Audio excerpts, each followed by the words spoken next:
All right, I'm Mike Bintar, CEO of NETenergy. We're a thermal energy storage company based in Chicago, Illinois. And I'm really excited to be here to tell you about our solution to a huge problem facing commercial energy markets. Okay, and that is that peak electricity is very expensive. On-peak electricity is 2 to 6 times more expensive than nighttime off-peak electricity. In addition, there's a demand charge that often represents 50% or more of a commercial customer's energy bill.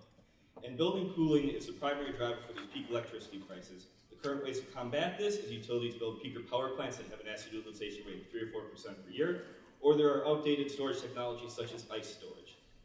This is our solution to this. This is our black ice technology. It's a thermal battery to shift demand and shave the peak. It's made of a patented phase change composite of wax and graphite to store the cold. It integrates directly into the smart grid, and it does not degrade over time in comparison to lithium-ion batteries, which degrade pretty significantly. A little bit more about how it works is it integrates into rooftop air conditioning units. The air conditioner runs at night when prices and demand are low to store the cold thermal energy. It is then released into the building directly to provide cooling when the prices are high and demand is high in lieu of running the air conditioner.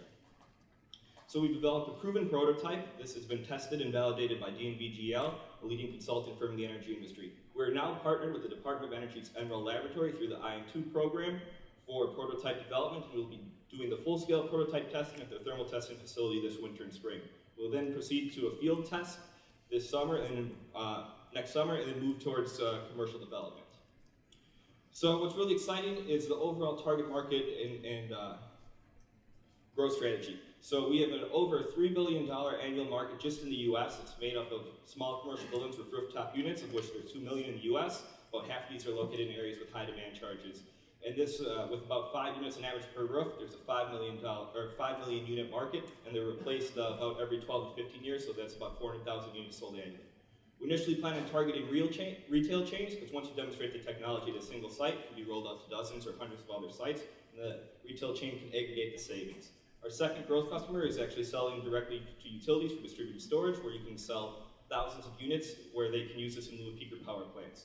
We also have a great opportunity to sell to HVAC manufacturers or component suppliers where they can create a super efficient air conditioning system and tap into new markets. We're going to be in line with the HVAC unit economics, about 30%. Building owners can receive a payback in 2 to 3 years and have an ROI of 30% or more. We have a very experienced team. Our CEO has started a lithium-ion battery company with some great partners that you see up on the screen. And we've raised about $700,000 through different competitions, and we're seeking $1 million in funding to bring us through field testing next summer. Okay, nice job. Question? I'm not sure if I caught it, but do you have a prototype working? Yes, we have a small-scale prototype, and then we're going to do the full-scale prototype testing at NREL's facility this winter.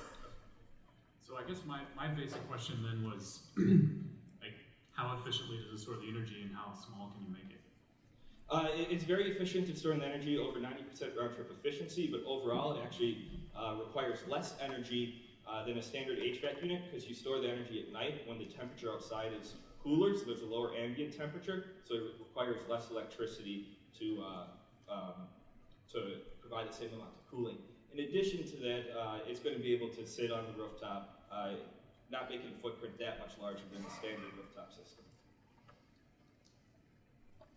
And are you targeting new construction, or is this potential application for existing buildings or retrofits? It'll work for existing buildings and new construction. We aren't going to retrofit existing air conditioners. It would be a full replacement of the air conditioning unit at the end of life cycle. So the cost of lithium-ion batteries obviously going down quite quickly. You know, how do you see your cost compare per unit of energy avoided lithium-ion today and then maybe in 5 years? Yeah, so our costs today are about a third in terms of capacity versus lithium-ion batteries. So even with the expected cost reduction in lithium-ion batteries, still have the full balance of system costs with the inverter costs, so we're still going to be significantly cheaper. What do you anticipate the life of the unit to be?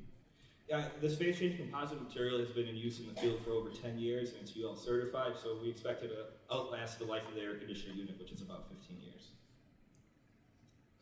And you're selling to building developers or retail outlets? So initially we're going to have to do some direct sales to building owners, but then it's going to be the strategic partnership route and being able to either sell to component suppliers or to an HVAC unit, and then we can also, the end customers could be utilities.